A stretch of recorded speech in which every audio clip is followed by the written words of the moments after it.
Friends, welcome back to my YouTube channel Ravi easy and science. Friends, आज के इस lecture में हम कलीफ्लावर से संबंधित कुछ इंपॉर्टेंट एमसीक्यूज टाइप के क्वेश्चंस को डिस्कस करेंगे। साथियों, जैसा कि आप देख पा रहे हैं, कलीफ्लावर के वैसे तो 100 एमसीक्यूज क्वेश्चन हमने यहाँ पर इंक्लूड किए हुए हैं, बट 100 एमसीक्यूज कंडक्ट करने पर वीडियो लेक्चर बहुत लंबा हो सकता है। इसलिए आज के लेक्चर में हम केवल इंपॉर्टेंट 50 एमसीक्यूज को ही डिस्कस करेंगे। बाकी जो रिमेन्स आपके जो बचेंगे 50 एमसीक्यूज, उसको हम नेक्स्ट अगले लेक्चर में कंडक्ट करने वाले हैं।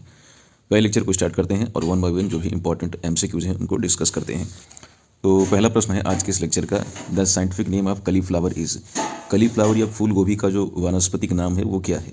तो साथियों, इसका नाम है ब्रेसिका ओलेसिया वार कैपिटाटा, या ब्रेसिका ओलेसिया वार बोट्राइटिस, या ब्रेसिका रैपा, या ब्रेसिका जुनसिया। तो साथियों, फिलहाल इसका आंसर तो आप देख पा रहे हैं स्क्रीन पर। इसका जो बॉटनिकल नेम है वो है आपको, इसका जो साइंटिफिक नेम या बॉटनिकल नेम है ब्रेसिका ओलेसिया वार बोट्राइटिस है। कैपिटाटा कैबेज का है, ये जो कैपिटाटा इसमें दिया है कैबेज का है। फिलहाल एक बात यहाँ पर आपको बताना चाहते हैं कि जो कोल क्रॉप्स होती हैं, कोल क्रॉप्स जो इनका नाम जो पड़ा है वो इस वजह से पड़ा है क्योंकि जितनी भी जो है आपकी जो कोल क्रॉप में फसलें आती हैं, चाहे वो कैबेज हो, कलीफ्लावर हो, या आपकी गांठ गोभी से कहते हैं ब्रोकली, या स्प्राउटिंग हो, ये सब जो है आपकी ये जो फसलें हैं, इनका जो एंसेस्टर जो क्रॉप है, जो इनकी पूर्वज फसल है, उसे कोलवर्ट के नाम से जाना जाता है। उसका जो एंसेस्टर है उसे कोलवर्ट के नाम से जाना जाता है। तो कोलवर्ट से ये कोल टर्म ले लिया गया है, इसलिए हम इन क्रॉप्स को जो है जो भी गोभी वर्गीय फसलें होती हैं उन्हें कोल क्रॉप कहते हैं। तो कोल क्रॉप जो नाम है वो कहाँ से डिराइव किया गया है? तो इनकी जो एंसेस्टर क्रॉप है जिसे कोलवर्ट कहते हैं, या जिसका जो बॉटनिकल नेम है ब्रेसिका ओलेसिया वार सिल्वेस्ट्रिस।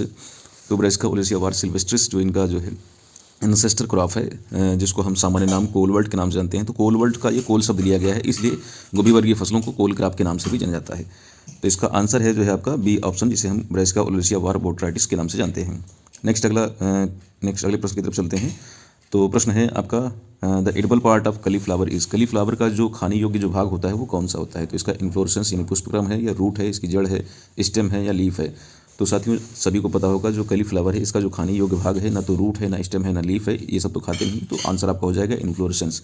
इन्फ्लोरेसेंस, या कहीं कहीं पर कर्ड भी लिखा रहता है, वो भी आपका सही है। कर्ड या इन्फ्लोरेसेंस दोनों ही आपके सही है। CURD कर्ड या इन्फ्लोरेसेंस दोनों ही आपके आंसर सही हैं। नेक्स्ट अगला प्रश्न देखते हैं। अगला प्रश्न है, cauliflower belong to which family. Cauliflower जो है किस फैमिली से बिलोंग करती है? तो साथियों, जो कलीफ्लावर है ये बिलोंग करती है पोएसी से। तो पोएसी का नहीं है, पोएसी में आपकी सीरियल क्रॉप्स आती हैं। सोलेनेसी का है, या ब्रेसिकेसी का है, या फेबीसी का है। तो साथियों, जैसा कि आप देख पाते हैं, जो कोल क्रॉप्स हैं ये सभी आपकी सरसों जो कुल है आपका, जो मस्टर्ड फैमिली है उससे बिलोंग करती हैं। मस्टर्ड फैमिली आपका ब्रेसिकेसी कहलाता है। तो ऑप्शन नंबर आपका सी करेक्ट ऑप्शन हो जाएगा। जो कलीफ्लावर है ये ब्रेसिकेसी या क्रूसीफेरी फैमिली से बिलोंग करती है। ऑप्शन नंबर आपका सी करेक्ट ऑप्शन हो जाएगा।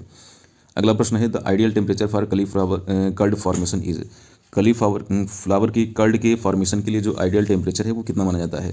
तो साथियों, 10 से 15 डिग्री सेल्सियस माना जाता है, या 20 से 25 डिग्री, या 30 से 35 डिग्री सेल्सियस, या 5 से 10 डिग्री सेल्सियस।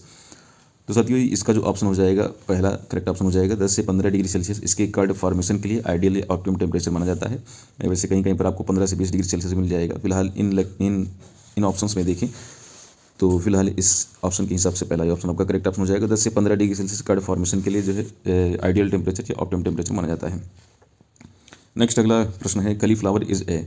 कलीफ्लावर कौन सी किस सीजन की क्रॉप है?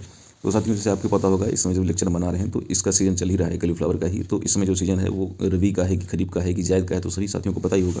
ये रबी सीजन चल रही है, तो आपका ऑप्शन नंबर आपका बी करेक्ट ऑप्शन हो जाएगा। कलीफ्लावर जो है आपका रबी सीजन की क्रॉप है।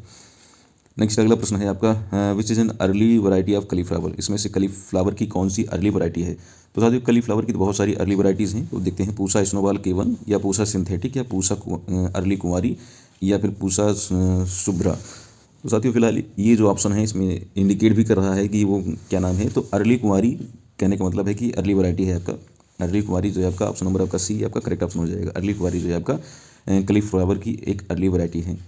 नेक्स्ट अगले क्वेश्चन की तरफ चलते हैं। तो अगला जो प्रश्न है आपका जो है वो है आपका, Pusa snowball K1 is suitable for. जो पूसा स्नोबॉल है आपका, ये किस प्रकार के टेम्परेचर या किस प्रकार के जो है कह सकते हैं कि वातावरण के लिए अच्छी मानी जाती है? ये हाई एल्टीट्यूड वाली है, या सब ट्रॉपिकल रीजन्स के लिए है, या टेम्परेट रीजन के लिए है, या लो एल्टीट्यूड्स की है? तो साथ ही इसका जो आंसर हो जाएगा ऑप्शन नंबर आपका सी करेक्ट ऑप्शन हो जाएगा। ये टेम्परेट रीजन के लिए मानी जाती है अच्छी फसल। ठीक है। नेक्स्ट अगले प्रश्न की तरफ चलते हैं। Which variety resistant to black rot. में से कौन सी वैरायटी है जो ब्लैक रॉट के लिए रेजिस्टेंट है? फिलहाल इसका आंसर आप देख ही चुके हैं। पूसा शरद है, या पूसा मेघना है, या पूसा दीपाली है, या पूसा हाइब्रिड 2 है?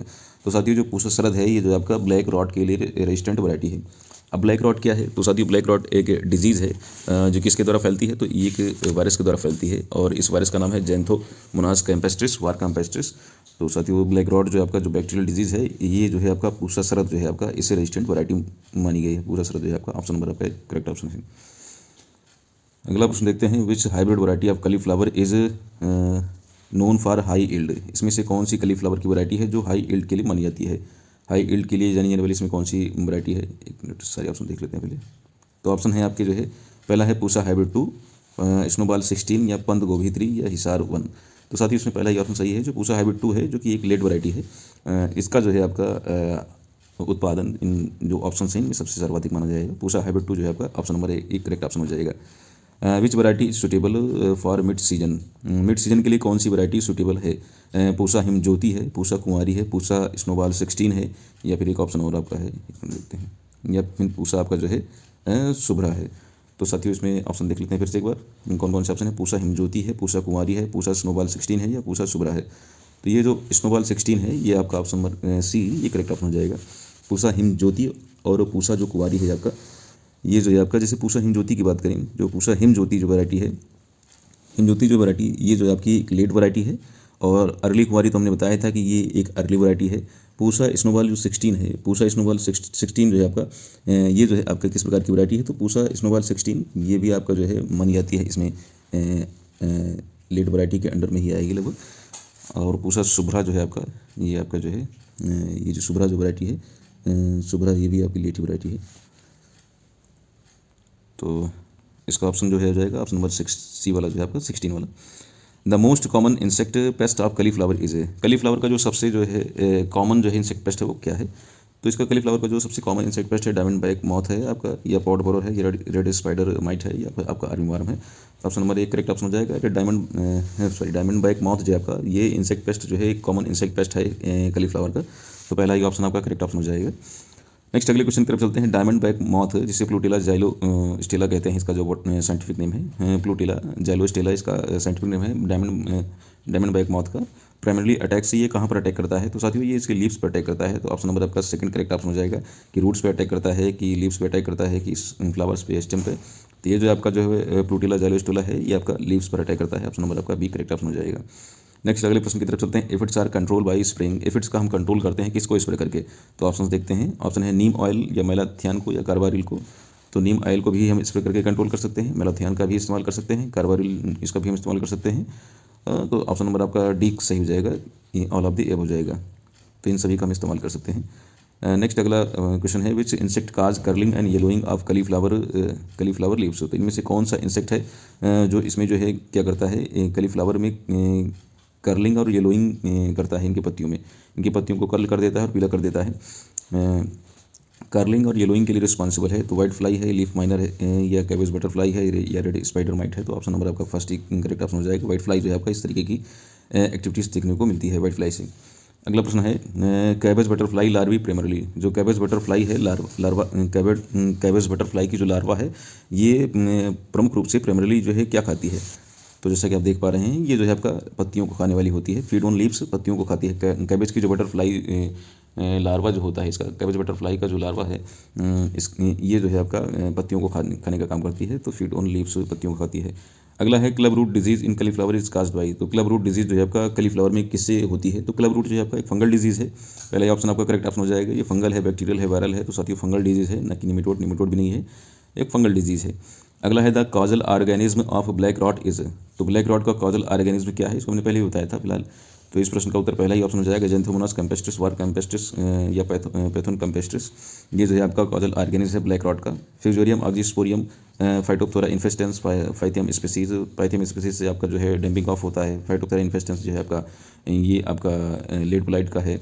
और फ्यूजोरियम आपका ऑक्सीस्पोरियम जो है आपका ये होता है एक डिजीज़ है, अभी आपको बताएंगे नेक्स्ट आगे जो है आपके क्वेश्चन में आने वाला है। अगला है डाउनी मिल्ड्यू इस कलीफ्लावर इज काज्ड बाई। तो डाउनी मिल्ड्यू कलीफ्लावर में वो किसके द्वारा काज की जाती है? तो साथ ही उसका पहला ही ऑप्शन सही है, पेर्नोस्पोरा पैरासिटिका जो है आपका, पेर्नोस्पोरा पैरासिटिका जो है ये डाउनी मिल्ड्यू का कॉजल ऑर्गेनिज्म माना जाता है, एक प्रकार का क्या है फंगस है। अगला प्रश्न है, the primary symptoms of black leg disease is. Black leg disease का जो प्राइमरी सिम्टम है वो क्या है? तो ब्लैक लेग डिजीज़ का प्राइमरी सिम्टम जिसके नाम में ही यहाँ पर दिया गया है ऑप्शन में ही, येलोइंग ऑफ लीव्स, पत्तियों को पीला कर देता है। ब्लैक लेजन्स ऑन स्टेम्स, तो यही है आपका, इसके नाम में ही इसके ऑप्शन में ही दिया गया है। ब्लैक लेग डिजीज़ का मतलब है कि वो ब्लैक लेजन्स करता है स्टेम पे। नेक्स्ट अगला प्रश्न देखते हैं। The recommended fungicide for controlling damping off, तो डैम्पिंग ऑफ को जो है कंट्रोल करने के लिए, डैम्पिंग ऑफ जो है पाइथियम स्पीसीज जो है वो डैम्पिंग ऑफ का कॉजल ऑर्गेनिज्म है। तो डैम्पिंग ऑफ जो है इसको कंट्रोल करने के लिए किस प्रकार के फंगिसाइड का इस्तेमाल करते हैं? कैप्टान का इस्तेमाल करते हैं, मैंकोजेब का इस्तेमाल करते हैं, कार्बेंडाजिम का, या फिर दोनों ए और सी दोनों को, यानी कैप्टान को भी और कार्बेंडाजिम को भी। तो ये ऑप्शन सही हो जाएगा आपका डी वाला, कि हम कैप्टान का भी इस्तेमाल कर सकते हैं और कार्बेंडाजिम का भी इस्तेमाल कर सकते हैं। तो ऑप्शन नंबर आपका जो है आपका डी वाला करेक्ट ऑप्शन हो जाएगा। The average yield of early varieties of cauliflower, cauliflower की जो अर्ली वैराइटीज़ होती हैं इनका जो है एवरेज या औसत जो है इनका उपज क्या होती है, इनका उत्पादन क्या होता है? तो साथियों 10 से 15 टन पर हेक्टेयर होता है ये आपका एवरेज वाले का। जो हाइब्रिड वाली जो है हाई यील्ड वाली, उनका 50 टन तक भी चला जाता है। तो फिलहाल इस प्रश्न का जो उत्तर है वो पहला ऑप्शन है आपका, 10 से 15 टन प्रति हेक्टेयर। अगला प्रश्न है the yield potential of hybrid cauliflower varieties can up to, फिर वो उसी का आंसर आ गया कि जो हाइब्रिड वाली होती हैं इनका जो है उत्पादन आपका 50 टन पर हेक्टेयर के हिसाब तक जा सकता है, 50 टन तक इनका उत्पादन जा सकता है। नेक्स्ट अगला प्रश्न है विच factors significantly affect cauliflower yield, cauliflower की यील्ड को इसमें से कौन प्रभावित करता है? तो फिलहाल ऑप्शन देखते हैं। टेम्परेचर है, सॉइल पीएच है, या वाटर अवेलेबिलिटी है, या फिर ये सभी है। टेम्परेचर भी प्रभावित करता है, सॉइल का पीएच भी इसको प्रभावित करता है, और वाटर अवेलेबिलिटी और सॉइल पीएच की बात आई है तो 5.5 से लेकर के 7 तक पीएच मान इसके लिए अच्छा माना जाता है। ठीक है। अगर एक प्रश्न यहाँ पर ये भी इंक्लूड किया हुआ है इस लेक्चर में कि अगर पीएच मान 5.5 से अगर नीचे हो जा रहा है तब क्या करेंगे? तो साथियों ऐसी सिचुएशन में लाइम का एप्लीकेशन करना जरूरी रहता है, लाइम इस्तेमाल कर सकते हैं आप। तो फिलहाल जो है ये टेम्परेचर, सॉइल पीएच और जल की उपलब्धता यानी वाटर अवेलेबिलिटी, ये सब के सब जो है फैक्टर इसको जो है प्रभावित करते हैं। तो ऑप्शन नंबर आपका डी वाला करेक्ट हो जाएगा, all of the. The recommended spacing for cauliflower, तो कलीफ्लावर के लिए जो स्पेसिंग जो रखी जाती है वो है 45 × 45 सेंटीमीटर। साथियों ये 45 × 45 जो है ये स्पेसिंग रखी जाती है, ये अर्ली के लिए है। और लेट की जब बात की जाए तो 60-45 होती है। फिलहाल ये ऑप्शन दिया नहीं गया है यहाँ पर। तो अगर लेट की बात करें तो लेट का जो स्पेसिंग होता है वो 60-45 होता है, 60 × 45 सेंटीमीटर होता है। और ये अर्ली का दिया गया है 45 × 45, 45 × 45। नेक्स्ट अगला है well drain soil with A pH of is ideal for cauliflower cultivation. इसको भी अभी मैंने आपको आंसर मैंने बताया था कि कलीफ्लावर के लिए जो है आपका एक जो आपका वेल ड्रेन सॉइल है वो कितने पीएच मान के लिए अच्छी मानी जाती है? तो 5.5 से 7 पीएच मान इसके लिए अच्छा माना जाता है। 5.5 से 7 पीएच मान, कहीं कहीं पर 5.5 से 6.5 दिए गए हैं। फिलहाल 5.5 से 7 जो पीएच मान है ये आपका देखने को मिलेगा इस ऑप्शन के हिसाब से। 5.5 से 7 पीएच मान जो है आपका कलीफ्लावर के कल्टीवेशन के लिए बेहतर माना जाता है। सॉइल पीएच इतना बेहतर होता है, इसलिए ऑप्टिमम पीएच मान कह सकते हैं इसे। नेक्स्ट अगला प्रश्न था origin of cauliflower is believe to be, तो इसका कलीफ्लावर का ओरिजिन क्या है? तो कलीफ्लावर का ओरिजिन फिलहाल आप आंसर देख ही चुके हैं। कलीफ्लावर का जो ओरिजिन है वो इंडिया है कि मेडिटेरियन है कि साउथ ईस्ट एशिया है या सेंट्रल अमेरिका है? तो साथियों मेडिटेरियन जो रीजन है, ये कहीं का पर इटली भी आपको दिया गया होता है। तो मेडिटेरियन रीजन यानी भूमध्य सागरीय जो प्रदेश है वो जो है, या फिर इटली का जो क्षेत्र है, आपको कहीं भी इटली भी लिखा है तो वो भी आपका सही हो जाएगा। ऑप्शन नंबर आपका बी करेक्ट ऑप्शन हो जाएगा। मेडिटेरियन रीजन जो है आपका, ये ऑप्शन बी करेक्ट ऑप्शन है। Cauliflower is classified as a, cauliflower जो है इसको वर्गीकृत किया गया है। तो कलीफ्लावर मोनोकाट है कि डाइकॉट है कि जिम्नोस्पर्म है या एल्गी है? तो साथियों कलीफ्लावर है डाइकॉट क्रॉप है। अब इसको कैसे पहचानेंगे कि डाइकॉट है? तो डाइकॉट को पहचानने का तरीका ये है कि इसके सीड को तो हम नहीं देख सकते हैं, फिलहाल देख सकते हैं लेकिन उस सिचुएशन तक हम नहीं जा पाते हैं, पहले उसको हार्वेस्ट कर लेते हैं ज़्यादातर। तो इसकी जो पत्तियां होती हैं, पत्तियों को आप विनेशन देख करके पता लगा सकते हैं, या फिर इनकी रूट्स को देख करके आप पता लगा सकते हैं। रूट इसमें जो है आपका टैप रूट होती हैं, और विनेशन जो है आपका इसमें रेटिकुलेट टाइप की विनेशन देखने को मिलेगी। तो इन दो चीज़ों से आप आसानी से इसको जो है पहचान सकते हैं, आइडेंटिफाई कर सकते हैं कि जो कलीफ्लावर है एक डाइकॉट क्रॉप है। अगला प्रश्न देखते हैं the natural growth cycle of cauliflower is, तो कलीफ्लावर की जो नेचुरल ग्रोथ है वो एनुअल क्रॉप है, बाइनियल है, पेरिनियल है, सेमी पेरिनियल है? तो साथियों ये बाइनियल क्रॉप है आपका। ऑप्शन नंबर आपका बी करेक्ट ऑप्शन हो जाएगा। वैसे इसको हार्वेस्ट कर लिया जाता है बहुत जल्दी ही, लेकिन अगर आप जाते हैं इसके क्या नाम है जो है इसके सीड प्रोडक्शन वाली स्टेज तक जाते हैं, जब जिस स्टेज में सीड को प्रोड्यूस करता है उस बेस पर जो है ये बाइनियल क्रॉप हो जाएगी, द्विवर्षीय फसल हो जाएगी।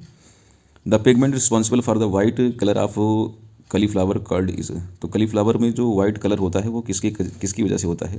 तो साथियों कलीफ्लावर में जो वाइट कलर है, जो सफ़ेद रंग है, वो एंथोसाइनिन की वजह से है, या क्लोरोफिल की वजह से है, या कैरोटीनाइड की वजह से है? तो साथियों एंथोसाइनिन की बात करें तो एंथोसाइनिन एक ऐसा पिगमेंट है जिसमें आपको जो है कलर देखने को मिलेगा, रेड कलर देखने को मिलेगा, इसमें पर्पल कलर देखने को मिलेगा, और ब्लू कलर भी देखने को मिलेगा। रेड, पर्पल और ब्लू 3 कलर आपको इसमें देखने को मिलेंगे। इसमें रेड कलर जो है आपका, ये जो है डिपेंड करता है सॉइल के पीएच मान पे कि सॉइल का पीएच मान कितना है। अगर सॉइल जो है आपका एसिडिक नेचर की है तो रेड कलर हो जाएगा एंथोसानिन का, और अगर सॉइल का पीएच मान जो है आपका न्यूट्रल है तो ऐसी सिचुएशन में पर्पल कलर होगा। अगर सॉइल का पीएच मान जो है आपका बेसिक है, यानी आपका न्यूट्रल के ऊपर चला गया है, यानी आपका एल्केलाइन टाइप का हो गया, बेसिक में हो गया, तब ये ब्लू कलर का होगा। तो रेड, पर्पल और जो ब्लू कलर है ये आपका ये एसिडिक, ये न्यूट्रल और ये बेसिक बेस पे डिपेंड करता है। तो ये पूछ रहा है कि जो है वाइट कलर किसके लिए रिस्पॉन्स, जो कलीफ्लावर में जो वाइट कलर है वो किसकी वजह से होता है। तो साथियों ना तो एंथोसानिन की वजह से होता है और ना ही क्लोरोफिल की वजह से होता है, क्योंकि एंथोसानिन की वजह से हमने 3 कलर बता दिए, रेड, पर्पल और ब्लू। क्लोरोफिल जो है आपका हरे रंग के लिए रिस्पॉन्सिबल है। कैरोटीनॉइड्स जो है आपका, कैरोटीनॉइड्स में स्पेशली आपके 3 कलर होते हैं, लेकिन मुख्य रूप से 2 हैं। एक आपका ऑरेंज कलर और दूसरा जो है आपका जो है येलो कलर। ऑरेंज और येलो दो कलर देखने को मिलते हैं कैरोटीनॉइड्स में। इसमें कैरोटीन और ज़ैंथोफिल 2 प्रकार हैं इसको मुख्य रूप से। तो फिलहाल इसमें से डी ऑप्शन हो जाएगा, इसमें से कोई नहीं। The colour of chromosome, sorry the number of chromosome is, तो जो कलीफ्लावर में जो क्रोमोसोम नंबर होते हैं वो कितने होते हैं। तो साथियों इसमें जो ऑप्शन दिया गया है, फिलहाल इसका जो ऑप्शन आंसर में जो दिया गया है वो तो गलत है, लेकिन जो सही ऑप्शन है आपका बी ऑप्शन है, वहाँ पर डी कर दिया गया है। तो ये बी और डी में अंतर थोड़ा सा देख लीजिएगा। ऑप्शन नंबर आपका बी करेक्ट ऑप्शन हो जाएगा, जो 2n=18 जो है आपका इसमें क्रोमोसोम नंबर देखने को मिलते हैं कलीफ्लावर में। अगला प्रश्न है which variety is most suitable for late season cultivation. इसमें से कौन वैरायटी है जो लेट सीजन के लिए जो है अच्छी मानी जाती है। तो स्नोबॉल 16 है, या फिर आपका पूसा कार्तिक शंकर है, या फिर पूसा हिमज्योति है, पूसा हाइब्रिड 2 है। तो most suitable for late season cultivation ये पूसा हाइब्रिड 2 भी जो है आपका, पूसा हाइब्रिड 2 जो है आपका हाइब्रिड गोभी 2 है, पूसा हाइब्रिड नहीं है। तो आपका जो पूसा हाइब्रिड 2 जो है आपका, ये तो हाई ईल्ड वाली वैरायटी थी, अभी मैंने बताया था आपको जो है ये वाली, ये हाई ईल्ड वाली थी। पूसा कार्तिक शंकर और आपका पूसा कार्तिक जो शंकर है, इसके बारे में जानकारी नहीं है ये कौन सी वैरायटी है। पूसा कार्तिक शंकर मुझे लगता है कि ये अर्ली वाली है पूसा कार्तिक शंकर। ये हिम ज्योति जो है आपका, ये आपका जो लेट वैरायटी मानी जाएगी, सी ऑप्शन आपका करेक्ट ऑप्शन हो जाएगा। जो सी है आपका पूसा हिम ज्योति, ये आपकी जो है आपका, ये आपकी एक लेट वैरायटी है। और स्नोबॉल 16 जो है आपका, स्नोबॉल 16 का भी क्वेश्चन अभी ऊपर पूछा गया था कि स्नोबॉल 16 किस प्रकार की वैरायटी है। तो फिलहाल इस प्रश्न का जो उत्तर होगा सी ऑप्शन हो जाएगा, पूसा हिमज्योति। पूसा हिमज्योति जो है एक लेट वैरायटी है, ऑप्शन नंबर आपका सी करेक्ट ऑप्शन हो जाएगा। पंत गोभी 3, जो पंत गोभी 3 जो है आपका इज़ रिकमेंडेड फॉर, ये जो पंत गोभी 3 है किस प्रकार की जो है सिचुएशन के लिए, कैसे जो है सॉइल कंडीशन या फिर इन्वायरमेंटल कंडीशन के लिए रिकमेंड की जाती है। तो हाई रेनफॉल एरिया के लिए की जाती है, ड्राई एरियाज के लिए की जाती है, या सेलाइन सॉइल के लिए, एसिडिक सॉइल के लिए। तो साथियों पंत गोभी 3 पहले ये समझ लीजिए, पंत गोभी जो 3 है आपका, ये एक अर्ली वैरायटी है। पंत गोभी 3 एक है, क्या है, ये अर्ली वैरायटी है। और अर्ली वैरायटी फिलहाल ये तो नहीं पूछा है कि अर्ली है लेट है, ये पूछ रहा है कि कहाँ रिकमेंड की जाती है। तो साथियों हाई रेनफॉल एरिया जो होते हैं, जहाँ पर बारिश थोड़ा सा वर्षा का जो है स्तर देखने को ज़्यादा मिलता है, वहाँ पर हाई रेनफॉल एरियाज में ये पंत गोभी 3 जो है आपका रिकमेंड की जाती है। ऑप्शन नंबर आपका एक करेक्ट ऑप्शन हो जाएगा। अगला प्रश्न है आपका a variety tolerant to high temperature is, इसमें कौन सी वैरायटी है जो ऑप्शंस में दिए गए हैं जो कि बहुत ज़्यादा है, जो टॉलरेंट वैरायटी है टेम्परेचर के प्रति, हाई टेम्परेचर के प्रति। इसमें कौन सी टॉलरेंट वैरायटी है, पूसा मेघना या पूसा स्नोबॉल 16 या पूसा शुभ्रा या पूसा कुमारी। तो साथियों ऑप्शन नंबर आपका फर्स्ट ही करेक्ट ऑप्शन हो जाएगा, जो पूसा मेघना है ये बहुत आपकी जो है हाई टेम्परेचर को टॉलरेंट वैरायटी मानी जाती है, पूसा मेघना। अगला प्रश्न है the curd of snowball varieties is, जो स्नोबॉल का जो कर्ड होता है वो किस कलर का होता है, येलोइश होता है या वाइटिश होता है, ग्रीनिश होता है, पर्पल होता है। तो साथियों आपका ऑप्शन नंबर का बी करेक्ट ऑप्शन हो जाएगा, वाइटिश कलर का होता है। The approximate duration of early varieties, जो अर्ली वैरायटीज़ होती हैं इनका जो ड्यूरेशन होता है, इनका जो टाइम पीरियड होता है वो कितना माना जाता है। तो 60 से 70 दिन का होता है, 90 से 100 दिन का होता है, 120 से 140 दिन का होता है, या फिर लास्ट ऑप्शन है 150 से 160 दिन का होता है। तो साथियों जो इसका जो ड्यूरेशन होता है अर्ली वैरायटीज़ का वो 60 से 70 दिन का माना जाता है। ऑप्शन नंबर आपका फर्स्ट ए वाला करेक्ट ऑप्शन हो जाएगा, 60 से 70 दिन जो है अर्ली वैरायटीज़ की ड्यूरेशन देखने को मिलती है। The cabbage borer primarily damage, जो कैबेज बोरर होता है ये मुख्य रूप से किसको डैमेज करता है। तो साथियों जो कैबेज बोरर होते हैं ये आपके लीव्स को डैमेज करते हैं, या कर्ड को, रूट को, या स्टेम को। तो साथियों ये कर्ड को डैमेज करते हैं। कैबेज बोरर जो है, बोर करने का मतलब ये है कि ये लीव्स को तो बोर नहीं करेगा, लीव्स के बोरर भी होते हैं, माइनर उनको बोलते हैं ज़्यादातर।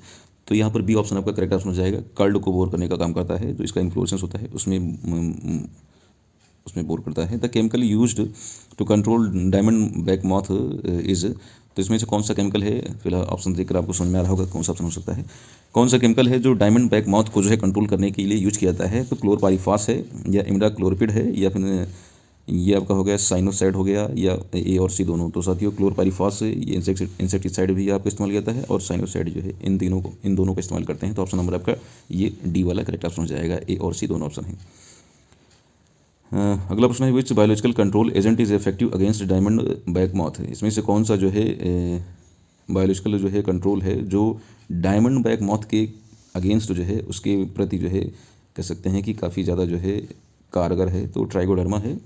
ऑप्शन देखते हैं, पहला ट्राइगोडर्मा, दूसरा है आपका बीटी जिसे बैसिलस थ्रेजेंसिस कहते हैं, इन शॉर्ट इसे बीटी हम लोग लिखते हैं बीटी, या बैसिलस थ्रेजेंसिस, या सीडोमोनास फ्लोरेसेंस, या एक ऑप्शन और है उसको देख लेते हैं क्या है, बेवरिया बेसियाना। तो साथियों फिलहाल इस ऑप्शन में जो है आपका जो ऑप्शन नंबर आपका जो बी है, ये जो आपका डायमंड बैक मॉथ के खिलाफ जो है काफ़ी ज़्यादा जो है अच्छा कारगर साबित हुआ है। तो बीटी आपका बैसिलस थ्रेजेंसिस आपका सेकंड ऑप्शन, बी ऑप्शन आपका करेक्ट ऑप्शन हो जाएगा। अगला प्रश्न है विच पेस्ट काज शॉर्ट होल्स। इसमें से कौन सा पेस्ट है जो आपका क्या करता है, शॉर्ट होल्स कर देता है। तो ये है आपका एफिड्स है, या थ्रिप्स है, या ग्रासहॉपर्स है, या फ्ली फ्लाइज है। तो फ्ली फ्लाइज जो है आपका ये शॉर्ट होल्स बनाते हैं। ये जो है आपका जो फ्ली फ्लाइज होते हैं, फ्ली फ्लाइज जो है ये आपके जो ये पेस्ट जो होते हैं ये कलीफ्लावर की पत्तियों पर होल्स बना देते हैं, जिन्हें शॉर्ट होल्स के नाम जानते हैं। तो ऑप्शन नंबर आपका एक फ्ली फ्लाइज जो है आपका करेक्ट ऑप्शन हो जाएगा, पहला ऑप्शन आपका करेक्ट ऑप्शन हो जाएगा। अगला प्रश्न है the most damaging stage of the cabbage butterfly is in. Cabbage butterfly की जो सबसे ज़्यादा जो खतरनाक जो डैमेजिंग स्टेज होती है वो कौन सी होती है। तो साथियों वो है आपका एग स्टेज है, या लार्वा स्टेज है, या पर्पल स्टेज प्यूपल स्टेज है, या एडल्ट स्टेज है। तो लार्वल स्टेज जो है आपके जो है सबसे खतरनाक देखने को मिलती है। बटरफ्लाई में जो है आपका जो लार्वल स्टेज है आपका कैबेज बटरफ्लाई की लार्वल स्टेज सबसे डैमेजिंग स्टेज मानी जाती है इंसेक्ट पेस्ट की। नेक्स्ट अगला प्रश्न देखते हैं the causal organism of Alternaria leaf spot is. Alternaria जो लीफ स्पॉट है इसका कॉजल ऑर्गेनिज्म क्या है। तो अल्टरनेरिया ब्रेसिकी है, या आपका फोमा लिनगम है, या सर्कोस्पोरा ब्रेसिकी है, या फिर एक ऑप्शन आपका और है क्लोटोट्राइकम। एक मिनट जरा देखते हैं क्या है, क्लोटोट्राइकम गियोस्पोरिडस। तो साथियों ऑप्शन नंबर आपका फर्स्ट सही है, अल्टरनेरिया ब्रेसिकी जो है आपका ये आपका करेक्ट ऑप्शन हो जाएगा। कॉजल ऑर्गेनिज्म जो है आपका अल्टरनेरिया लीफ स्पॉट का जो है, अल्टरनेरिया लीफ स्पॉट का जो कॉजल ऑर्गेनिज्म है वो है आपका अल्टरनेरिया ब्रेसिकी, इसके नाम में ही छिपा हुआ है, इसके नाम से अल्टरनेरिया लीफ स्पॉट जो इसका नाम है अल्टरनेरिया ब्रेसिकी। तो ऑप्शन में अल्टरनेरिया ब्रेसिकी जो है आपका फर्स्ट ऑप्शन करेक्ट ऑप्शन हो जाएगा। सिम्टम्स ऑफ, अगला प्रश्न है symptoms of bacterial soft rot include. जो बैक्टीरियल सॉफ्ट रॉट हो जाता है इसका सिम्टम्स क्या होता है। तो इसका सिम्टम्स होता है rotting of curd with foul smell. तो जो इसका जो सिम्टम्स होता है वो rotting of curd with foul smell हो जाएगा, ऑप्शन नंबर आपका सेकंड हो जाएगा। अगला प्रश्न है powder mildew is caused by. जो पाउडर मिल्ड्यू होती है किसके द्वारा काज की जाती है, पाउडर मिल्ड्यू का काजल ऑर्गेनिज्म क्या है। तो पाउडर मिल्ड्यू का जो काजल ऑर्गेनिज्म है इरिसिफी क्रूसीफेरम है। इरिसिफी क्रूसीफेरम जो है आपका पाउडर मिल्ड्यू का काजल ऑर्गेनिज्म है। नेक्स्ट अगला ऑप्शन देखते हैं एल्बुगो कैंडिडा क्या है। इस प्रश्न का उत्तर आप हम दीजिए कि एल्बुगो कैंडिडा ये जो पैथोजन है ये किस प्रकार की डिजीज़ के लिए रिस्पॉन्सिबल होता है, किस प्रकार की अब ये बताते हैं फंगल डिजीज़ को क्रिएट करता है, फंगस है एल्बुगो कैंडिडा। तो ये इसके द्वारा कौन सी डिजीज़ होती है, इस प्रश्न का उत्तर आप हमें कमेंट बॉक्स में दीजिए। जो पाउडर मिल्ड्यू का जो कॉजल ऑर्गेनिज्म है इरिसिफी क्रूसीफेरम है, लेकिन अब ये प्रश्न हमने आपसे पूछा है ऑप्शन नंबर जो सी है आपका कि एल्बुगो कैंडिडा जो है आपका इसके द्वारा कौन सा रोग होता है। फिलहाल इस प्रश्न का उत्तर ए ऑप्शन है। विच डिजीज़ काज्ड बाय ये वायरस, इसमें से कौन सी जो है डिजीज़ जो है आपका वायरस के द्वारा जो है उत्पन्न की जाती है, पैदा की जाती है। तो टर्निप मोजाइक वायरस, इसके नाम में ही वायरस है तो ये तो सही हो ही जाएगा। फिलहाल कभी कभी ऐसा होता है कि वायरस शब्द हो तो हम एग्जैक्ट 100% नहीं कह सकते हैं कि वायरस के द्वारा ही होगा। फिलहाल अधिकांशता जो है आपका 99.9% हो सकते हैं कि अगर वायरस लगा हुआ है पैथोजन के नाम में तो वो वही हो सकता है। अगला है downy mildew, black rot and club rot. तो फिलहाल इनको भी देख लेते हैं। जो डाउनी मिल्ड्यू है आपका ये फंगल डिजीज़ है। ब्लैक रॉट हमने बताया था, ब्लैक रॉट जो है आपका क्या है, ब्लैक रॉट एक प्रकार की जो है बैक्टीरियल डिजीज़ है, जेंथोमोनास कैम्पेस्ट्रिस पैथोजन कैम्पेस्ट्रिस के द्वारा होती है। क्लब रूट जो है आपका ये भी एक फंगल डिजीज़ है। तो साथियों आपकी इसमें दो फंगल डिजीज़ थी, एक बैक्टीरियल और एक वायरल डिजीज़, ऑप्शन नंबर एक करेक्ट ऑप्शन है। अगला प्रश्न है primary control method for club root. तो क्लब रूट का जो प्राइमरी कंट्रोल मेथड क्या है। तो साथियों क्रॉप को रोटेशन करते हैं, यही सबसे जो है प्राइमरी जो है कंट्रोल मेथड है इसका। क्रॉप रोटेशन करिए, फसल चक्र अपनाइए, तो इससे जो है आपका ये रोग जो है नियंत्रित हो जाता है ये। अगला है the high yield for high yield the recommended fertilizer dose. अगर आप उपज अच्छी चाहते हैं, हाई ईल्ड चाहते हैं, उच्च उपज चाहते हैं, तो उसके लिए जो रिकमेंडेड फर्टिलाइजर डोज है वो साथियों क्या है 180 kg यानी NPK का पर हेक्टेयर के हिसाब से, या 120 100 का है, 150 120 का है, या 180 150 का है। तो फिलहाल इस प्रश्न का उत्तर है आपका सेकंड ऑप्शन 120 100 का है, 120 100 सेकंड ऑप्शन 120 100 एंड 100। NPK का जो आपका जो डोज है आपका 120 100 का है। अगला प्रश्न है कि the highest yield of cauliflower is obtain under. तो आसान सा प्रश्न है आपका कि हाईएस्ट जो कलीफ्लावर का जो हम यील्ड प्राप्त करेंगे वो किस कंडीशन में, किस सिचुएशन में प्राप्त करें। तो रेनफॉल कंडीशन में करेंगे जहाँ पर हम बारिश पे डिपेंड कर रहे हैं, या इरीगेटेड कंडीशन में जब जब आपको आवश्यकता लगे फसल को आप इरीगेट कर दीजिए, उसकी सिंचाई कर दीजिए, या फिर सैंडी सॉइल में, या फिर आपका शेडेड एरियाज़ में। तो साथियों सबसे जो अच्छी कंडीशन मानी जाती है वो इरीगेटेड कंडीशन मानी जाती है, जहाँ पर सिंचाई की सुविधा हो और जब भी फसल को जो है पानी की या सिंचाई की इरीगेशन की आवश्यकता हो तो उसे आप इरीगेट कर दीजिए। तो आपका option number B correct option हो जाएगा। ऐसी सिचुएशन में हाई यील्ड जो है देखने को मिलती है। अगला प्रश्न है the best irrigation method for cauliflower. Cauliflower में जो अच्छा इरीगेशन का मेथड माना जाता है वो ड्रिप इरीगेशन है। कलीफ्लावर में ड्रिप इरीगेशन जो है एक अच्छा मेथड माना जाता है। ऑप्शन नंबर आपका सी करेक्ट ऑप्शन हो जाएगा। अगला प्रश्न है कि over crowding in cauliflower plant can lead to. Over crowding करें यानी पास पास पौधों को लगा दें तो इससे क्या हो जाता है। तो साथियों इससे रिड्यूस कड साइज यानी जो उनका जो इन्फ्लोरेसेंस है, जो उनका जो एडिबल पार्ट है वो छोटा साइज का हो जाता है। इंक्रीज पेस्ट इन्फेस्टेशन यानी जो कीड़े मकोड़े होते हैं, इंसेक्ट्स जो होते हैं, इनका प्रकोप जो है बढ़ जाता है, या स्टैंड ग्रोथ हो जाती है, यानी जो कर्ड है या कह सकते हैं पौधों का भी जो है ग्रोथ जो है ओवरऑल जो है कम हो जाता है। तो साथियों ये सारी की सारी सिचुएशन देखने को मिलती है। अगर ओवर क्राउडिंग करेंगे, पौधों को पास पास लगाएंगे तो ये सब सिचुएशन देखने को मिलेगी। तो ऑप्शन नंबर आपका टी करेक्ट ऑप्शन हो जाएगा। और आज का ये लास्ट क्वेश्चन देखते हैं। Harvesting is done when curd are. Harvesting हम कब करते हैं, यानी आप जब क्रॉप को हार्वेस्ट करेंगे, कलीफ्लावर को हार्वेस्ट करेंगे, कर्ड को आप पिक करेंगे तो कब किस सिचुएशन करते हैं। फुली मैच्योर एंड लूज, जब हमारा कर्ड जो है इन्फ्लोरेसेंस जो है पूरी तरीके से मैच्योर हो गया हो लेकिन लूज हो, ढीला हो, तो तब करते हैं। फिलहाल ये तो सही नहीं है, इसमें तो ये ठीक है फुली मैच्योर एंड, लेकिन लूज ये आपका टर्म सही नहीं है। इमैच्योर एंड इम्पैक्ट कॉम्पैक्ट, यहाँ पर ये सही है। कॉम्पैक्ट होना चाहिए, मतलब जो इन्फ्लोरेसेंस है, जो फूल है वो जो है कॉम्पैक्ट मतलब सुसंगठित होना चाहिए कह सकते हैं, लेकिन इमैच्योर स्टेज में नहीं। फुली मैच्योर एंड कॉम्पैक्ट ये आपका सही हो जाएगा। फुली मैच्योर यानी पूरी तरीके से परिपक्व हो गया हो और साथ साथ कॉम्पैक्ट हो, लूज ना हो बल्कि कॉम्पैक्ट हो, ठीक है। तो ऑप्शन नंबर आपका सी करेक्ट ऑप्शन हो जाएगा। तो साथियों फिलहाल इस पीडीएफ में तो हमने 100 क्वेश्चन को इंक्लूड किया हुआ है, लेकिन अब आज के लेक्चर में बस इतना ही। बाकी जो आपके शेष बच रहे हैं 50 MCQs उसको हम नेक्स्ट लेक्चर में लेकर आएंगे। तो फिलहाल आज के लिए इतना ही। जल्द ही आपके साथ मुलाकात करते हैं एक नए लेक्चर के साथ, एक नए कंटेंट। तब तक के लिए जय हिंद।